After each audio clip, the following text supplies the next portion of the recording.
నమస్కారం.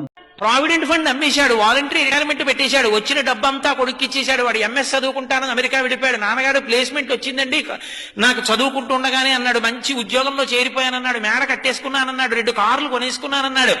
ఒరే ఒక్కసారి రారా అంటే మాత్రం నాన్నగారండి ఇప్పుడు సెలవు కుదరదండి, నేను వస్తానండి, స్కైప్ లో చూడండి నన్ను కావాలంటే అన్నాడు. ఎప్పుడో వస్తాడు వాడు, ఉన్నదంతా వాడికి ఇచ్చాడు. ఒరే నాకు ఇస్తావా అని అడుగుతాడా తండ్రి? అడగడు. ఆ పెంకుటింట్లో ఉంటున్నాడు. నాన్నగారండి విమానం అంతా కారు కొనుక్కున్నాను ఫోటో పంపించాడు. అది చూసి ఈ పెద్ద ఆయన పెంకుటింట్లోంచి రోహిణీ కార్తిలో ఉత్తరీయం నెత్తి మీద వేసుకుని ఎదురింటికి వెళ్ళి తలుపు కొట్టి మా అబ్బాయి విమానం అంతా కారు కొనుక్కున్నట్ట ఫోటో చూడండి అంటాడు.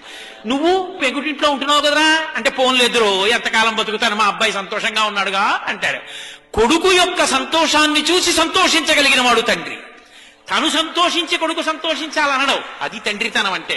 తండ్రి కష్టపడి పెంచి పెద్ద చేసినంత కాలం తండ్రి దగ్గర అనుభవించి ఆఖరణ తండ్రిని తీసుకెళ్లి వృద్ధాశ్రమంలో చేర్చి పెద్దవాడైపోయినటువంటి తండ్రి కొడుకు వచ్చి పక్కన కూర్చుంటే చాలు, కొడుకుతో కలిసి తిరుగుతున్న తండ్రిని చూసి నా మనవలు కూడా నాతో ఇలా ఆడుకుంటే బావుణ్ణు, నా కొడుకు కూడా ఇలా పడుకునే ముందు నా పక్క మీద కూర్చుంటే బావుణ్ణు, నన్ను చేయి పట్టుకుని దేవాలయానికి తీసుకెడితే బావుణ్ణు, సీతారామ కళ్యాణం అవుతుంటే నాన్నగారండి తీసుకెళ్లి కారులో దింపితే బావుండంటే, ఖాళీ లేదని ఏడాదికోసారి జైల్లోంచి బెయిల్ మీద వచ్చిన వాళ్ళ ఎప్పుడో అమెరికా నుంచి సంవత్సరానికి ఓసారి 20 రోజులు వచ్చి వెళ్ళిపోయి పిల్లలకి ఇంగ్లీష్ అలవాటైపోతే నాయనమ్మ వాడికో జంతికలు చేసి పెడదామని వాడితో మాట్లాడదామని దగ్గరికి వెడితే మనవలు ఇంగ్లీష్లో మాట్లాడుతుంటే మాట్లాడడం చేత కాని నాన్నమ్మ మౌనంగా వాళ్ళ కోసం ఏడుస్తుంటే, తండ్రి చచ్చిపోయిన తర్వాత పాచి పీనుగు 3 రోజులు మంచు ముక్కల్లో నానిపోయిన తర్వాత వచ్చి అంచేష్టి సంస్కారం చేసిన కొడుకు ఒక కొడుక,